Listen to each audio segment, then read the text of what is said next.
Hi there everyone, and welcome back to part 2 in my series Seeking Toon Perfection. Now this episode obviously centres on the Season 1 Decepticons, and I'm going to try and follow a fairly similar layout to the first episode when I covered the Season 1 Autobots, in so much as I'm going to go through vaguely in alphabetical order. I probably will take some liberties here and there just because I want to group certain characters together for ease, but by and large it will follow a similar format. Now again, just to say up front, this isn't this isn't to tell anyone what they should be buying. This is really just my view of what is currently the best available selection of robots that represent the G1 cast. So just a bit of a fun discussion piece. I'd love to hear everyone's thoughts in the comments as well afterwards. So without further ado, let's get on with discussing the first characters, shall we? Okay, I said I was going to take some liberties, and I'm doing that right off the bat. And that's obviously because we've started with 4 characters at the front here. And the reason we've done that is because I'm going to individually label them the Decepticons. And I've done that because, well, a couple of them are obviously clones. And also I feel that they all pretty much appeared together in the series. So they work as a team primarily. So I thought it was a good idea to do that just to save some time. So we have obviously, well, we're going to go from right to left actually. So on the right we have Frenzy. Yes, I'm calling him Frenzy for Toon accuracy, even though it feels like a dagger to my heart because he's always been Rumble to me, the red robot. Next to him, obviously, we have Laserbeak. Now, there is no Buzzsaw, I will say. I should probably have mentioned that before.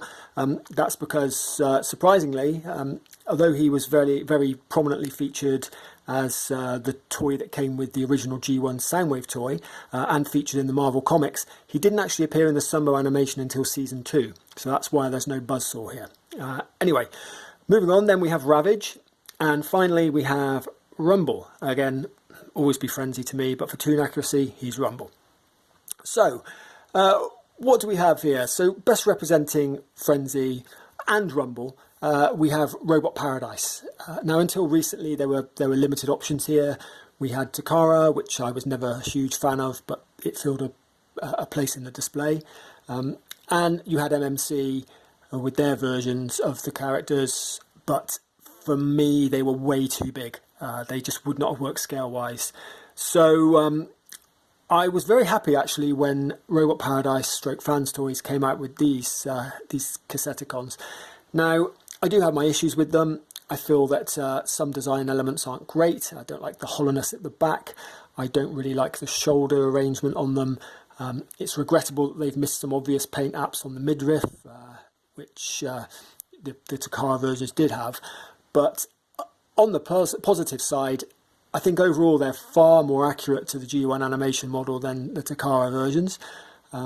They get enough of the paint apps right that they don't look odd.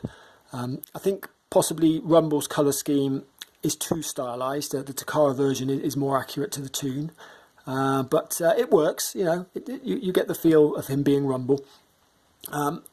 I do like they have a lot of personality, particularly, obviously you can see I have Rumble there with his pile drivers attached, and he does honestly look like he's about to scream, are you ready to tumble with Rumble or something like that. So I think they really do offer a lot more than Takara do in terms of that kind of, I don't want to say play factor, but personality factor.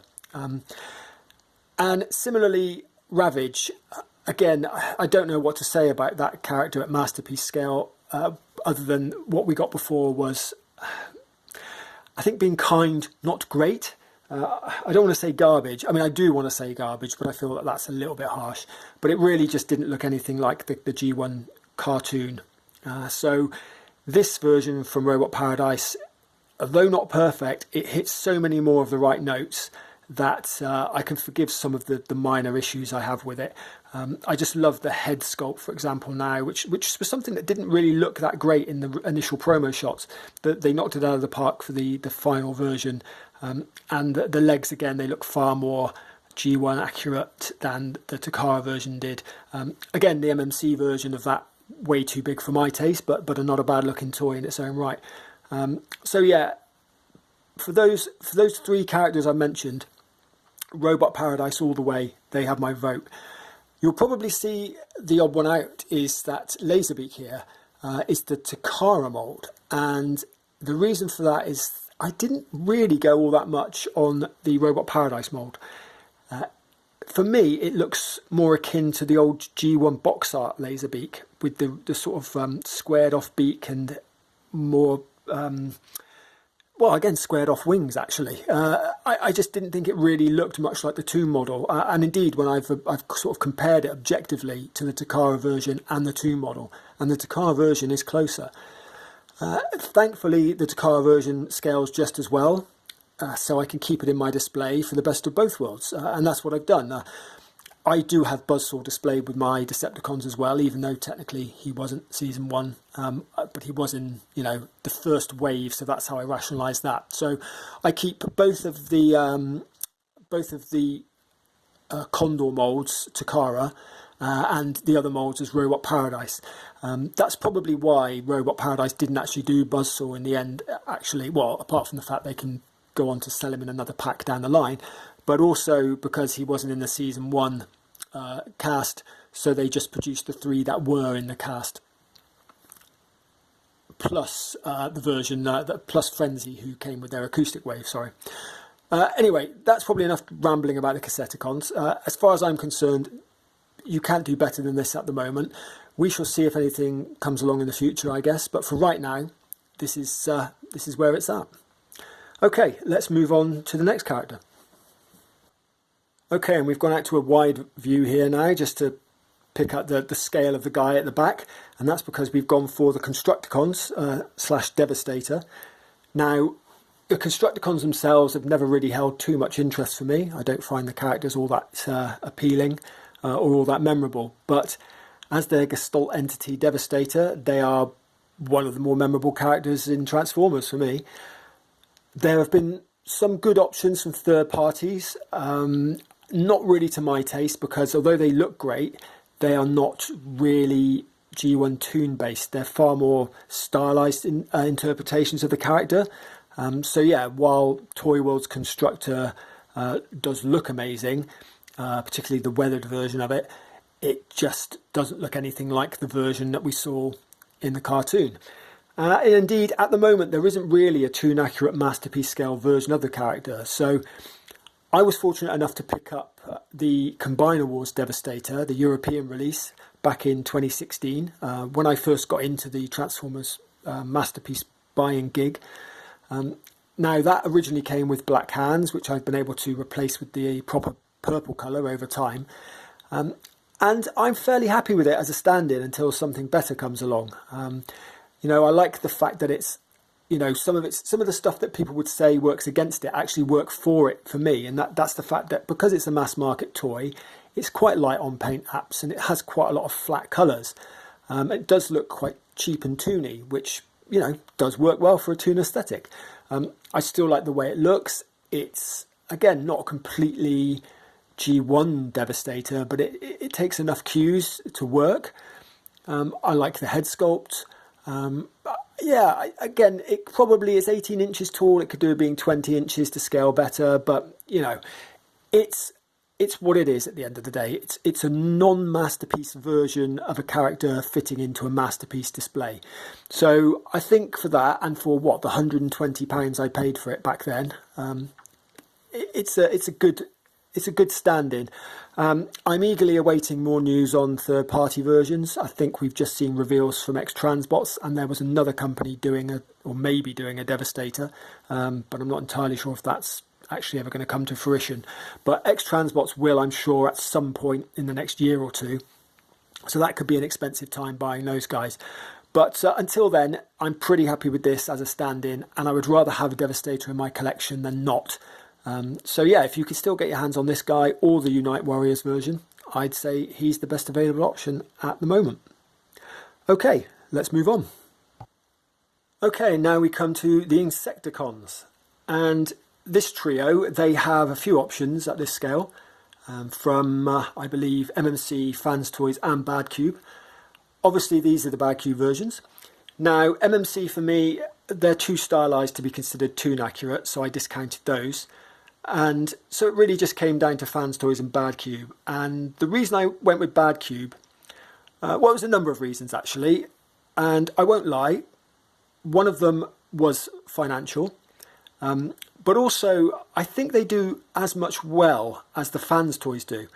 And I'll qualify that by saying I think that the sculpts are as good in most areas as the Fans Toys. I think both sets have their strengths and weaknesses. But I think that the Bad Cube versions do as much right as they do wrong. And, you know, similarly with the Fans Toys, to be honest. I also like the way they look. I like the flat colours work well for the Toon aesthetic. I really like the colour change gimmick that they engineered on their bombshell. So he has purple in bug mode and the grey chest in bot mode. There aren't two separate figures you have to buy. There isn't a premium on buying the grey chested version. You just buy the one figure and it changes as part of the transformation, which is good. That does kind of lead on to the main issue though. I'm not going to lie, it was price. All things being equal, which they roughly are, you know, in terms of aesthetics and sort of, I guess, the engineering on these guys is probably not quite as complex as Fans Toys, but that also means they don't break like the Fans Toys figures do. They don't have as much die cast, so people might argue they're not as weighty, but then I'd argue Fans Toys includes die cast for the sake of it sometimes. So, as I said, I honestly see that, you know, they both have their strengths and weaknesses, hence saying all things are equal. But I really think the price is what sets these two sets apart.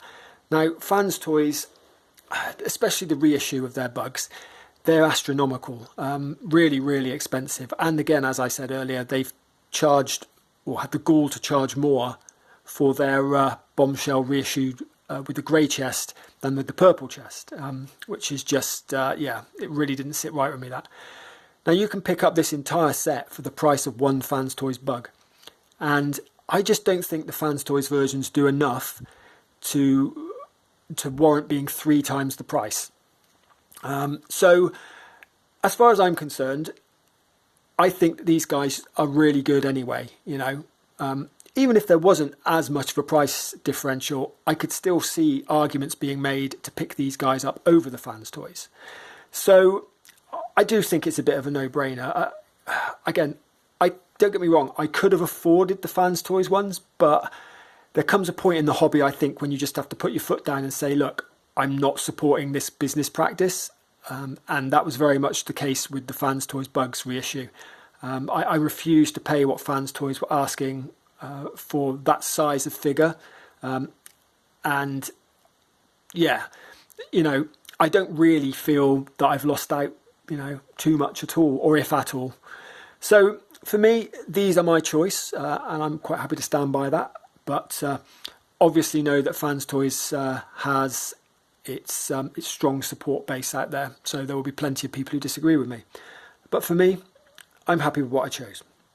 Anyway, let's move on. Okay, and here we are with the big bad himself. It's of course Megatron, one of the most recognisable figures in all of Transformers lore.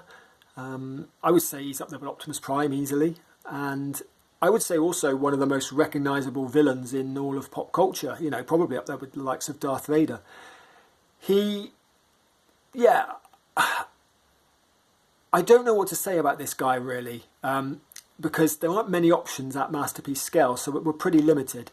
There are older releases from X-Transbots, and another company that escapes my mind at the moment. I know there were Apollyon and Despotron, weren't they? But I can't remember who made what. This is the only one that looks vaguely G1 accurate, though. Now, it still has its issues, but I think overall the mould's pretty decent. Now, the eagle-eyed amongst you will spot that this isn't actually the Takara version. Now, I do own that. It's in a separate place in my display. But this is the Infinite Transformations version of the character. And I did that, or I've got this, because I prefer the deco.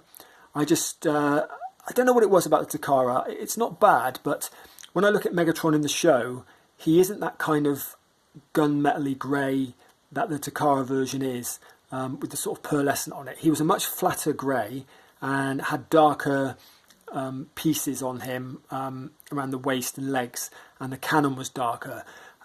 So I just thought the Infinite Transformation deco was just closer to the Toon for my mind. So I went with that. Obviously it's the same mould, and there are a lot of KOs and different versions of this mould, so you can't really go wrong depending on which version is, you know, your preferred aesthetic, because there are versions based on the toy, straight KOs, you know, improved KOs, blah blah blah. But this one I thought was the best. It's pretty much exactly the same as the Takara in terms of accessories, so you won't be missing out there. But it actually has a few improvements as well. It has a better locking mechanism for the waist. It has a back plate to cover up some of the back kibble, and it has anti-scratch paint, etc. Now, I think this version, I have an add-on fusion cannon with different voices, but even the version that came with it had English language, which the official Takara didn't. The one thing I will say is that it's a slightly taller version of the character. The KO, for some reason, is taller than all of the other KOs and the official, so that does have scale implications, but it's not taller by that much, or as much as to throw it out completely. But it's a consideration if you're that way inclined. So yeah, I know that X-Transbots has just announced a V2 of their Megatron, so we may actually get a more Toon accurate one, but for the time being that is literally just a title announcement. It's not even, you know, it's a name on a screen, not even a render. So God knows how far away that is, or whether it will even see the light of day, and whether it's any good. So for right now, there's only one sort of name in the game, and that is the official MP36 mould, or one of its KO derivatives. Okay, let's move on. If ever there were the figure equivalent of beige, it's these guys. Now this is obviously Reflector, another Gestalt entity. I never know whether to refer to it as one character or various characters. I know that in the original G1 toy lineup they had individual names, Spectro, Spyglass and Viewfinder, but they were never referred to as such in the Toon. They didn't even really appear in the Marvel comic. I think they had they used the character model once as a dead Decepticon in a background scene, but he was never actually featured as a character. And I think that's why I don't really have too much love for him, and the fact that he's not really a unique entity. Well, I guess his gimmick's fairly unique, but he didn't really have much of a personality. Not really anything to distinguish him beyond some of the other background grunts. So when it came to getting a Masterpiece representation, I wasn't all that fussed which version I got. I wanted it because I wanted to complete the Season 1 lineup, but I could have gone for any of the choices.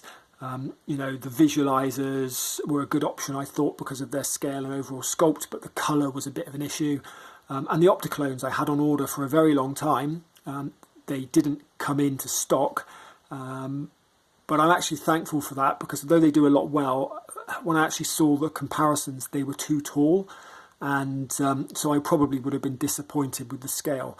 I was able to pick up this, which is Fans Toy Spotter, in the aftermarket for a reasonable price. I think I paid about £160 for it, which, considering what it goes for now, is very reasonable.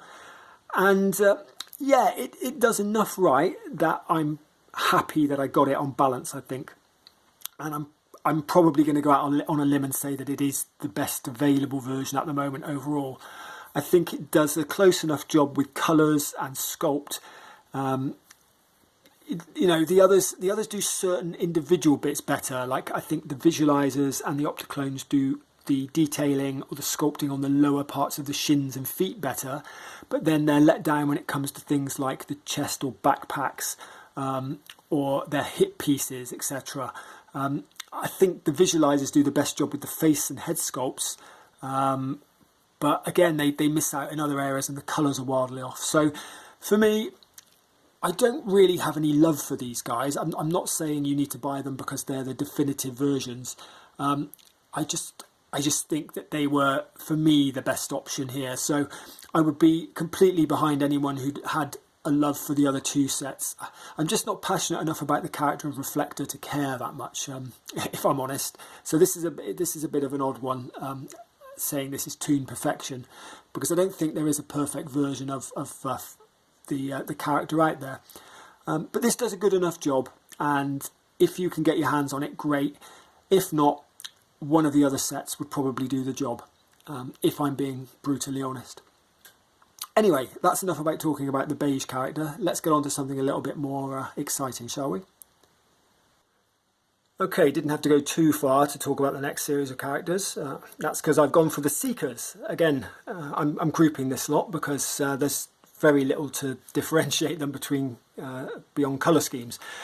Obviously, we have our trio here. We have our beloved Air Commander Starscream there, and behind him we have Skywarp, sort of hidden in the back there, unfortunately. And then next to him we have Thundercracker. Now, I love all three of these characters because I was a big fan of them in the G1 toy and in the comics. Starscream especially, obviously, because he had by far the best arcs and stories in the comics, and of course in the Sunbow show. But I also, as I said, I really liked Skywarp and Thundercracker. Again, the toys were what really drove that. I'm a big fan of F-15 jets back in the day. What sort of 8-9-year-old isn't? So I really like them, and again, you couldn't really get Thundercracker in the UK. I did find him eventually in a really unlikely place, but yeah, I loved the colour scheme on him. But I always wanted the way he looked always wanted him to be represented the way he looked in the show, with this kind of blue, sort of baby blue, powder blue colour, and this is, you know, that's what I really love about having these guys now. I used to have the MT Seekers, obviously. I think everyone had those, and they did a perfectly good job of standing in. But as soon as I saw the official Takara MP52 mould, I knew I had to get it. I just think it does such a good job of representing the cartoon model. A very stylised version of the model, obviously. It has that very heroic proportion thing going on. The long legs and the sort of puffed out chest, which I know a lot of people don't like, but I happen to think looks really good. It's very sort of dynamic, anime looking kind of characters. And I really love the way that they've done the individual decos. I wasn't, and still am not to a certain extent, a fan of the purple they've used for Skywarp. I think it's too dark. It's closer to some episodes as the series went on, especially in Series 2, or Season 2 as the Americans call it, where it did go darker. But even then, I still think that this is a little bit too dark. It looks more blue on camera, actually, which is probably what makes it look worse to my eyes as I'm looking at it now. If I look at it directly on, when I'm not under these harsh artificial lights, it does look a little bit more appealing, slightly more akin to what I would expect. But still, I think it's the one element of him that I'm not terribly fond of. I think everything else I really love. Thundercracker's deco I adore across the board, and even Starscream's, again, you know, it's the iconic colour. I don't even mind that they went a bit darker with the grey, which some people do. So yeah, I honestly can't think of anything else I'd rather have in my collection to represent the Seekers. I know that Deformation Space have done versions, but honestly, they're not for me.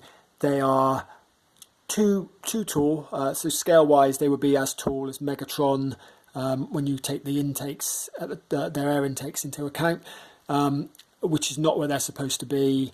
A scale slightly thrown off here, obviously, because my IT Megs is a little bit taller, but I would say that the Takara version is pretty much where they should be when you look at the scale chart. It's just that obviously in episodes, scale went out the window most of the time, perspective was wonky, you know, but they don't look too small next to Megatron. You know, Megatron's supposed to be the big imposing bot in charge, the biggest transformer, and Starscream and that, you know, they're still much bigger than Autobot Carbots, which is what they should be, while not being as big as other characters like Shockwave and Soundwave, etc. So, and also the Deformation Space, I think, are slightly too boxy for me. I really do love this animation, sort of dynamic anime look that they've given these characters. So I could probably rant about these all day. I think if you've watched my videos, you'll know that I love this mould, even with its issues. So I'll draw a line under it there. But Yeah, I'll have a robust debate with anyone in the comments who wants to come at me about these guys telling me I'm wrong, because I really do like them. And yeah, not knocking the defamation space, because I do think they look really great. And if we hadn't got the officials, I think I probably would have swapped out the MT Seekers for the DS ones. But I'm just glad I didn't have to do that and buy another set as a stopgap, and I'm able to grab these guys and really, you know, get three of my favourite characters really well represented in my collection. Anyway, that's enough. Let's move on to the next guys. Okay, so we're really on the home stretch now, aren't we? And here we are with one of my favourite characters in all of Transformers lore, and that is Shockwave. Now, I fell in love with this character back when the G1 comic really did a great job of depicting him as this cold, logical successor to Megatron, you know, very powerful, managed to defeat the Autobots, usurp Megatron, you know, created the Constructicons, created Jetfire, sorry. So very, very memorable character, and continued to be so for much of the comic run, both in the UK and the US. Also love the G1 toy, even though you couldn't buy it over here. And to a lesser extent, liked him on the show. I didn't really like the way he was a snivelling toady on the show, but I did like Corey Burton's voice for him, for example, and I love the aesthetic. I think the deco in the show looks really great. I like the animation model, and they've done a really good job at representing that with the official Masterpiece release, I think. Now, I know there are other versions available from Fans Toys and Cloud9, etc. Purple Potato was another figure that was released recently, although I don't really take that as a serious attempt to do a G1 Shockwave. And I know, in fact, Takara themselves did a plus version of this, a variant with darker paint, but for me that's more of a toy version, which is sort of the contrary to the normal plus thing, which is the Toon version. So it's the original version that I love, the original mould, the original deco, sorry, of the mould. It was, again, one of the first figures that I had when I started buying. I think I bought this and Devastator around the same time, back in 2016. And yeah, I can't think of anything else I'd rather have in my collection. Nothing else would represent the character as well as this. I just think it looks fantastic across the board. I could kind of get behind people who say it's perhaps a little bit short. I think it maybe is a tiny bit short, maybe half a head. But it scales fairly well when you look at the Sunbow chart. Again, as I said, I've got him next to an oversized IT01 Megs here, so he looks shorter than he would do in my display. But yeah, and again, we use our memory, don't we? It fuzzies things up, you know. Quite often in the show, the scale, as I say, was all over the place in perspective, and in the comics, you know, you kind of thought him as this big, imposing rival to Megatron. But when you actually go back and look at it, he was more often than not drawn quite a bit shorter than Megatron, even though he was still almost as powerful as Megatron. So, you know, size doesn't always mean, you know, you're weak, does it? I mean, you look at Brawn, he's one of the strongest Autobots, and he's only a little boy. So, anyway, as far as figures go, again, it's a bit like these Seekers. I'll kind of fight anyone who tells me that there is a better representation of a comic and Toon version of this character. So for me, absolutely nailed on is the Takara version of the figure. Anyway, let's get on to the last guy in this collection. Okay, and I didn't really have to move very far there, did I? We've gone slightly to the left, and that's so that we can get a slightly better look at Soundwave here, represented by Robot Paradise's Acoustic Wave. Again, another very recent addition to my collection, and swapping out the character that started it all for me, which was the official, well, it's the Hasbro Soundwave, was the first Masterpiece scale Transformer I was ever given as a gift. Didn't have anything else for years. And then, as I say, started collecting in 2016 properly. This has replaced it just because it does look so much more Toon accurate. Not entirely Toon accurate, as usual with Robot Paradise stroke Fans Toys. They've taken a few liberties, but they've done so much well that it just looks like it's leapt off the screen. Again, I still love that original Soundwave, and I'll never get rid of it because it started it all for me, and it was a gift, and it does look great still. I could see why some people prefer it. But, you know, there's been nothing else that's come close to this in terms of representing the Toon look at this scale. So it was a no-brainer swap out for me. And honestly, if you are someone who's into the Toon aesthetic, there really is no option but to swap and get this, because, you know, not only is the deco more accurate, but the sculpt is just so much more accurate. You know, everything, including the head sculpt. You know, the legs, the lower legs are so much more accurate than what we got with Takara. The colours are far more accurate on the limbs as well. Obviously, I've taken a bit of a liberty and put a cell shaded piece behind the chest compartment just to make it look a little bit better, to make the faction symbol stand out a bit better. But other than that, it's a vanilla figure, and it just leaps out as just head and shoulders above the Takara in terms of Toon authenticity. Again, one of my favourite characters, so I will big this guy up all day long anyway. Very memorable. Obviously has his minions, but also just, you know, another character that was a Decepticon leader in the comics. Very, very prominent in the show. Obviously voiced by Frank Welker, the same as Megatron, so, you know, you have that connection. And yeah, I just, again, one of the characters that had two very different depictions in cartoon and comic, but both were interesting, you know. Obviously the iconic voice in the cartoon is very memorable, and he was far more of a loyal servant in the cartoon, but not quite the snivelling toady that Shockwave was. But in the comic, he was far more sort of manipulative and cold and calculating than he was in the Toon. And yeah, I just always will have a strong place in my heart. And again, of course, one of the earliest Transformers toys I owned. So, you know, from that angle as well. Anyway, that's probably enough about me editorializing, as I want to do in these videos. Let's just come back with some final thoughts.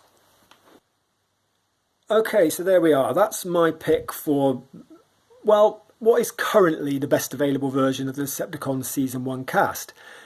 Now, as I said at the front of the video, this is just one man's opinion. I'm sure there will be differing opinions in the comments section. Please let me know what you like, what you have in your own collections. If you disagree with any of the selections here, let me know what you've personally got, what you think is the best available version. Have you had to compromise at all because you either couldn't afford or couldn't find a set of characters or a character that you wanted? Are you like me in that you just refuse to pay the silly prices for some characters?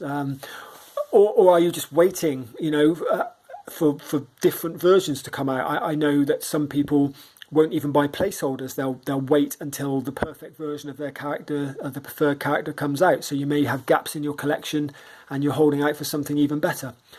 As I say, please let me know in the comments. As always, thanks for watching. I hope you enjoyed this and you got something out of it, a few little bits of interesting information you might not have known before. I will hopefully be back in the near future with a few more videos, a few more reviews. Not entirely sure what yet, but keep watching the channel and I will speak to you all soon. Until then, take care.